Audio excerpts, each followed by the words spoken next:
A man who grew up in a two-room apartment in Mumbai now lives in a $2 billion skyscraper with 600 full-time staff, flies in a custom Boeing 737, and just bet $110 billion on turning India into a global AI superpower. This is not inherited royalty. This is Mukesh Ambani, the son of a petrol pump attendant who built the largest private fortune in Asia and reshaped an entire nation's economy in the process. Watch until the end, because what you are about to discover about the man behind Reliance Industries will change how you understand the relationship between wealth, technology, and power in the 21st century. The origin from a two-room apartment to the world's largest refinery, Aden, Yemen, 1957. In a modest home in a port city that would soon be torn apart by revolution, a boy named Mukesh Ambani is born into a family with no wealth, no connections, and no safety net. His father, Dhirubhai Ambani, works as a petrol pump attendant and later as a small-time commodities trader. The kind of man who counts every rupee and dreams of empires he has no rational reason to believe he can build. The family moves to Mumbai and settles into a two-room apartment in a working-class neighborhood. There is nothing about this beginning that predicts what comes next. In 1958, Dhirubhai found a small trading operation that will eventually become Reliance Industries, starting with textiles, then expanding through a strategy of backward integration that will become the company's signature, controlling every stage of production from raw petrochemicals to finished fabrics, eliminating middlemen, and capturing margins at every level of the supply chain. It is a strategy born of poverty. When you cannot afford to depend on anyone, you learn to control everything yourself. By the time Mukesh graduates with a chemical engineering degree from the University of Mumbai and begins MBA studies at Stanford University, the family business is no longer small. But Mukesh makes a decision that will define the trajectory of his life. He drops out of Stanford to return to India and manage Reliance's expansion during a critical growth phase. His first major assignment is overseeing the Patal Ganga petrochemicals plant. His second is far more ambitious: the construction and operation of the Jamnagar refinery in Gujarat. Built from scratch in a region with no prior heavy industry, Jamnagar becomes the world's largest grassroots oil refinery, a facility so vast that it processes over 1.4 million barrels of crude oil per day and generates revenues that would make it one of India's largest companies on its own.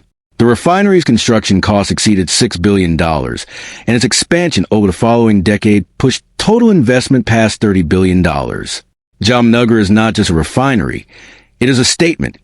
The physical proof that a family from a two-room apartment can build infrastructure that rivals the output of entire nations. Do you believe a man who dropped out of Stanford to build oil refineries made the right choice, or was it a gamble that simply happened to pay off? Share your analysis in the comments below. The fracture, a father's death, and the war between brothers here is where the story takes its first unexpected turn. Because in 2002, Dhirubhai Ambani dies without leaving a will, and the empire he spent his entire life building becomes a battleground for one of the most bitter corporate feuds in modern history. His two sons, Mukesh and Anil Ambani, cannot agree on who controls what. The dispute becomes so toxic, so public, and so damaging to the company's market value that their mother, Kokilabhan Ambani, is forced to intervene and broker a separation agreement in 2005. The terms of the split seem straightforward on paper. Mukesh takes control of energy, petrochemicals, and oil refining, the heavy, capital-intensive, slow-growth sectors. Anil takes telecom, power generation, and financial services, the sectors that every analyst in India predicts will grow fastest in the coming decade. The conventional wisdom is unanimous. Anil got the better deal. Telecom is the future. Oil refining is the past. Mukesh is left with the dinosaur industries, while his younger brother inherits the rocket ship. The conventional wisdom could not have been more catastrophically wrong. Over the next 15 years, Anil's empire collapses under the weight of accumulated debt exceeding $10 billion, regulatory battles, failed partnerships, and a series of strategic miscalculations that transform him from one of the richest men in the world into a person who declares in open court that his net worth has fallen to zero. Meanwhile, Mukesh quietly builds. He expands Jamnagar. He diversifies into retail. He accumulates cash reserves. And then, in 2016, he does something that nobody, not the analysts, not the competitors, not even his own brother, sees coming. He launches Reliance Jio, But before Jio, the brothers fight a legal war over the KGD-6 natural gas field in the Bay of Bengal, a dispute involving accusations that Mukesh's company siphoned gas worth over $1.5 billion through deviated drilling, techniques that allegedly crossed underground boundaries between adjacent exploration blocks.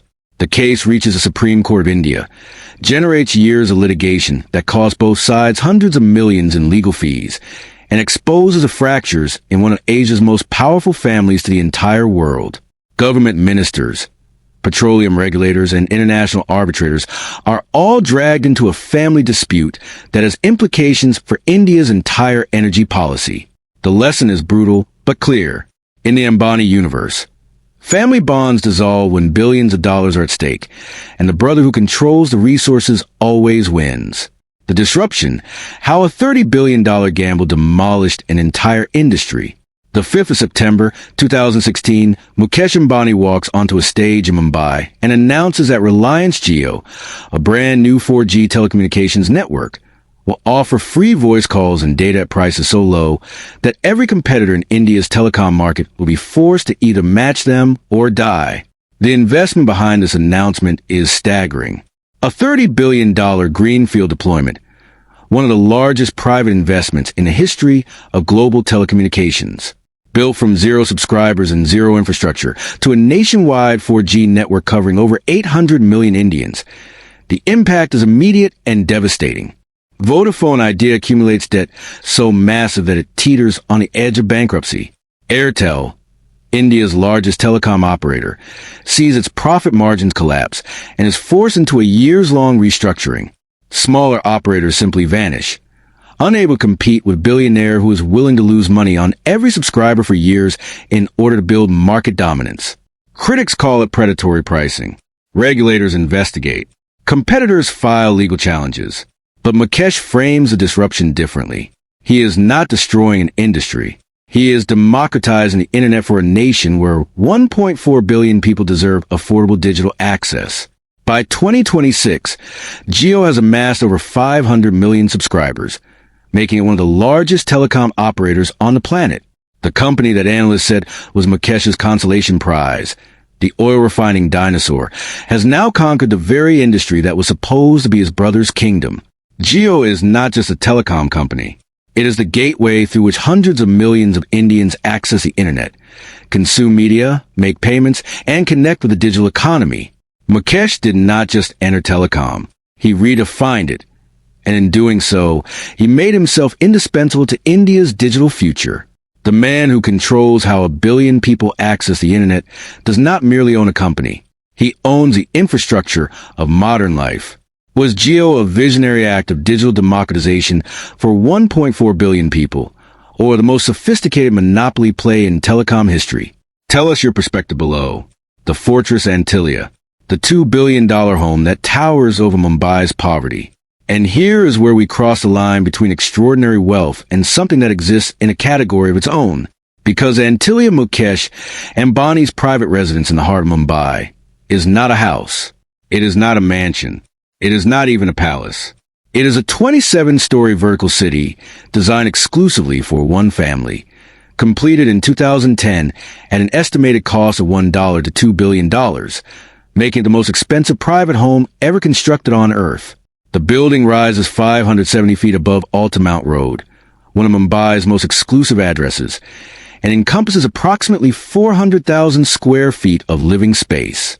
To put that in perspective, Buckingham Palace has approximately 830,000 square feet, but it houses offices, staterooms, and staff quarters for the British monarchy. Antilia's 400,000 square feet serve a single family. The structure contains a 6-story parking garage with capacity for 168 vehicles, a private 50-seat cinema, a grand ballroom, multiple terrace gardens suspended hundreds of feet above the street, a Hindu temple, a full-service spa, a gymnasium, and perhaps the most emblematic detail, a room that produces artificial snow indoors, so the Ambani family can experience winter whenever they choose. 3 rooftop helipads allow the family to arrive and depart without ever touching a public street. 600 full-time staff maintain the building around the clock. Chefs, drivers, security personnel, engineers, housekeepers, and specialists whose sole purpose is ensuring that every system in this vertical fortress operates without interruption. The annual maintenance cost is estimated at $20 million, a figure that exceeds the entire annual budget of some Indian municipalities. But Antilia is more than a residence. It is a symbol, and not everyone sees it the same way. For supporters, it represents the pinnacle of what Indian entrepreneurship can achieve. For critics, it is an obscenity, a $2 billion tower of luxury rising above a city where millions live in slums without clean water or reliable electricity. The building stands as a permanent, unavoidable monument to the economic contradictions that define modern India. In 2021, that symbolism turned dangerous. An abandoned Scorpio SUV loaded with gelatin explosives and a threatening letter was discovered near Antilia's entrance. A bomb scare that triggered a massive investigation, revealed police corruption, and exposed vulnerabilities in the security apparatus surrounding the richest family in Asia. Despite employing hundreds of private security personnel and coordinating with state and federal agencies, the Ambanis discovered that no amount of money can guarantee absolute safety when your home is the most visible symbol of inequality in a nation of 1.4 billion people. The empire in the sky, jets, yachts, and a wedding that cost $1 billion. But Antilia is only the most visible asset in a portfolio of luxury that extends across air, sea, and every continent.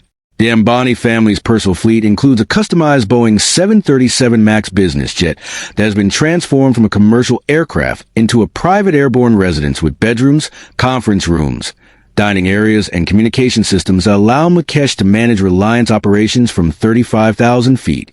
The aircraft's estimated value exceeds $80 million, and its annual operating costs, fuel, crew maintenance, hangar fees, add millions more.